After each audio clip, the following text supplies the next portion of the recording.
အားလုံးပဲမင်္ဂလာပါအမေသားသမီးမှန်ရင်ဒီပို့တွေ့တာနဲ့လက်ညောင်းတဲ့အထိ share သွားပေးပါလို့ပြောချင်ပါတယ်အရောက်မှအရေးကြီးတဲ့ပို့လည်းဖြစ်ပါတယ်အခုလောက်ဆိုရင်ကျွန်တော်တို့အမေသားသမီးတွေဟာမဲထဲ့ခြင်းစိတ်ရှိနေလောက်ပြီလို့ကျွန်တော်ထင်ပါတယ်ဒါဆိုရင်ကျွန်တော်တို့သေချာပေါက်မဲထဲ့ရမှာပါမပူပါနဲ့ဒါပေမဲ့ခွက်ပြောက်တွေခွက်ကောက်တဲ့မဲတော့မဟုတ်ဘူးကျွန်တော်တို့အတူရောင်ရွေးကောက်ပွဲကိုကျွန်တော်တို့စန့်ကျင်တဲ့မဲထဲ့ရမှာဖြစ်ပါတယ်ထဲ့ဖို့အတွက်ကိုလည်းကျွန်တော်ပြပါမယ်နီလန်းကိုဒီအကောက်ထဲကိုတွားလိုက်ပါလင့်ချပေးထားပါတယ်အဲ့ဒီလင့်ကိုတစ်ချက်နှိပ်လိုက်ပါနှိပ်ပြီးသွားတာနဲ့ကျွန်တော်တို့အဲ့ဒီမှာပေါ်လာလိမ့်မယ်စာကြောင်းနှစ်ကြောင်းပထမတစ်နေရာမှာနာမည်ထက်အဲ့နာမည်အမှန်ထက်စရာမလို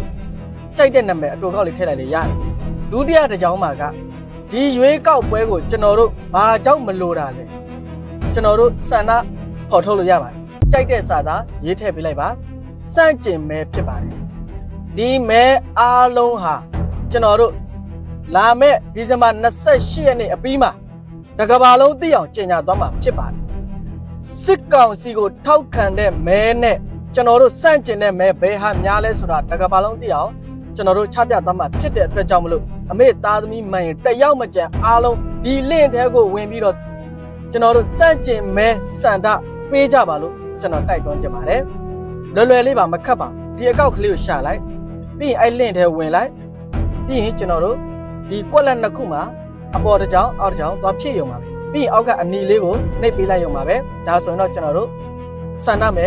ပေးပြီးသွားပြီဖြစ်ပါတယ်စန့်ကျင်မဲပေါ့နော်ပြောချင်တာဒီကတော့မခက်ပါဘူးတယောက်မကြံလှုပ်ပြအောင်လုပ်ပါလို့ကျွန်တော်တိုက်တွန်းချင်ပါတယ်လာမဲ့ဒီဇင်ဘာ28အပြီးမှာကျွန်တော်တို့မဲတွေကိုကျင်ညာသွားမှာလည်းဖြစ်ပါတယ်တကဘာလုံးသိအောင်ကျင်ညာမှာပါစစ်ကောင်စီကိုထောက်ခံတဲ့မဲနဲ့စန့်ကျင်တဲ့မဲဘယ်ဟာများလဲဆိုတာအခုဆိုရင်တော့ကျွန်တော်တို့ဒီ website ထဲမှာစန့်ကျင်တဲ့မဲအရေအတွက်ဒီ1 သန်းကျော်ရှိသွားပါပြီတရက်ထဲနဲ့ကျွန်တော်တို့တရက်ထဲနဲ့မီလီယံကျော်သွားပါပြီခင်ဗျာဒါကြောင့်မလို့ထပ်မှန်ပြီးတော့မိသားသမီးတွေပါဝင်ပူပေါင်းပေးကြပါလို့တိုက်တွန်းနှိုးဆော်ပါတယ်အားလုံးညီစေ